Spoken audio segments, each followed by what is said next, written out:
होते हैं, और अगर उसके ऊपर इम्प्लीमेंट नहीं होता तो फिर उनके खिलाफ जो है वो कंटेम्प्ट की जो है वो प्रोसीडिंग भी हो सकती है और भी दीगर चीज़ें हैं। तो अदालत जो है वो इत्मीनान का इजहार अगर कर रही है तो इसका मतलब ये है कि मामला जो है वो अब फाइनल स्टेज तक पहुंच चुका है, और 1-2 दिन, 4 दिन, 5 दिन, किसी दिन भी जो है वो इमरान रियाज जो है वो बाजियाब हो सकते हैं। जो अदालत की प्रोसीडिंग है, जो हमें अदालत में माहौल नज़र आ रहा है, जो हम मियां अली इशफाक से बात करते हैं, जब हम उनके वालिद से बात करते हैं, तो फिर हम इन सारी चीज़ों को जब ऑब्ज़र्व करते हैं, तो हम इसे जब कंक्लूड करते हैं, तो फिर हमें ये लग रहा है कि अब मामला जो हैं वो बेहतरी की तरफ जा रहे हैं और सारी चीज़ें जो हैं अच्छी हैं, मस्बत जवाब आएंगे। सर इमरान रियाज खान के हवाले से जब भी समाअत होती है, इनसे यहाँ पे मुलाकात भी हो जाती है, अदालत के अंदर भी मौजूद होते हैं, उसके बाद जो मीडिया से गुफ्तगू होती है इमरान रियाज खान की। देखें जी, अपेरेंटली तो चीज़ें बहुत होपफुल नज़र आती हैं, लेकिन मुकदमा वही है, जब तक इमरान रियाज खान साहब बाहर नहीं आएंगे, अपनी फैमिली के पास नहीं होंगे, बाकी तो ये फिर ऐसी गुफ्तगू है और फिर बर्खास्त हो जाती है।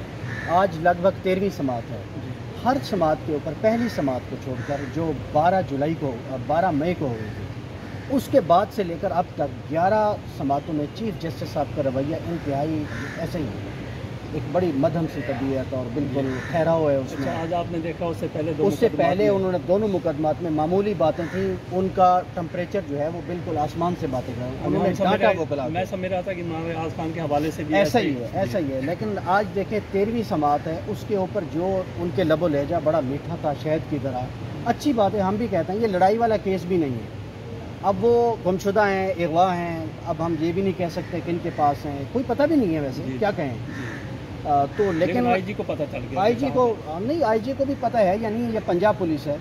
जब इन्होंने पहले भी 1-2 दफ़ा डिच कराया, मैंने तो उनके वकील से पूछा अली इशफाक साहब से कि आपने एक दफ़ा पहले भी कहा था कि ये लम्हों का मामला है, ईद से पहले की बात है, बड़ी ईद से, तो वो इस बात को बाकायदा माइंड कर गए। मैंने कहा जी आप दूसरी दफ़ा पंजाब पुलिस के कहने के ऊपर एतमाद कर रहे हैं कि कल तक आ जाएंगे, तो मैंने कहा जी आप उनके साथ बैठते हैं पंजाब पुलिस के साथ, तो आपके पास क्या शवाहिद हैं? तो उन्होंने कहा कि जी ये आप बैठने की क्या बात कर रहे हैं। तो उनको लगा शायद मैंने उन्हें कहा कि आप गपशप करते हैं, बैठने का मतलब है तहकीकात के लिए बैठना, कोई बात उनकी सुनना, किसी डेटे को एग्जामिन करना। तो अदालत के अंदर तो दोनों फरीक, मैंने मुद्दई के वकील को भी सुना है और आईजी साहब ने भी जो बात की है, चीफ जस्टिस साहब ने भी जो देखा है, ये तो तीनों जो एक फरीक है ना, वकील साहब हो गए, बेंच हो गया और फिर अपना आईजी साहब हो गए, तीनों मुतमईन हैं। तो अब इसमें अब हम क्या कर सकते हैं? अच्छा, वैसे आपकी ज़ाती राय क्या है कि इमरान रियाज खान 2 दिन में, 4 दिन में? देखिए, मेरी ज़ाती राय है कि इमरान रियाज खान साहब आएंगे इसी तरह से, अचानक ही आ जाएंगे, किसी वक्त आ जाएंगे, हमें पता चलेगा कि जो वो घर पहुँच गए हैं, और बात भी यही की जाएगी कि शायद वो कहीं खुद गए हुए थे और अच्छा, वैसे ऐसी बात होगी। मेरे और आप जैसे लोगों को इससे ज़्यादा दिलचस्पी नहीं है कि इमरान रियाज खान घर पहुँच जाए। जी, जैसे भी आए अदालत के। सच्ची बात है, उनके वकला को भी इसके अलावा दिलचस्पी नहीं है। उनके वालिद साहब को मैं मसलसल 12वीं-13वीं समाअतें हम मिले हैं, उनको भी इससे कोई दिलचस्पी नहीं होती। वो कहते हैं मेरा बच्चा आ जाए, मुझे मेरा किसी से कोई मुद्दा नहीं है मेरा। अच्छा, मैंने ये उनसे सवाल किया था उधर बैठे हुए ना, पूछा, मैंने कहा मायूस है? अब नहीं, मायूस नहीं है। असल में मेरा ख्याल ये है कि केस है ही नहीं, केस की फाइल भी नहीं है, और इमरान रियाज खान साहब के मामले में जो इधर ट्रायल चल रहा है वो ट्रायल भी कोई नहीं है, कोई ऐसी FIR भी नहीं है।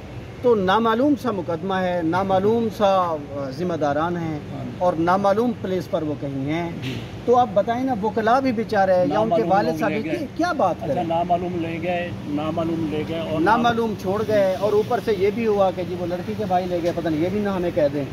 अब पता नहीं 6-7 महीने से हो सकता है वो शुमाली इलाका जात में। DCIG साहब ने ये भी कहा था कि हो सकता है इमरान रियाज खान खुद ही कहीं गायब हो गए, खुद ही हो गए हों। फिर इन्होंने अफगानिस्तान की बात भी की थी। तो IG साहब ने इसमें कई रंग बदले हैं, लेकिन वकला की तरफ से मैं देख रहा हूँ कि वो एक स्मूथ पॉलिसी लेकर चल रहे हैं। मियां अली इशफाक साहब जब आए थे, उन्होंने आते साथ अटैक किया था, उनका ऑनस्लॉट था IG पंजाब के ऊपर कि ये हमारे इनके ऊपर मुकदमा दर्ज किया जाए, लेकिन उसके बाद फिर उन्होंने भी यकदम पलटा खाया। तो मुझे लगता है कि हकायक कुछ जो उनके पास भी हैं, तो उससे भी वो एग्जामिन करें और अपनी स्ट्रेटजी को उसके मुताबिक इवॉल्व कर रहे हैं। लेकिन हम सबको कोई दिलचस्पी नहीं है इसके अलावा कि वो फिलफौर कल के आते आज घर पहुँचे। बहुत शुक्रिया, थैंक यू सर।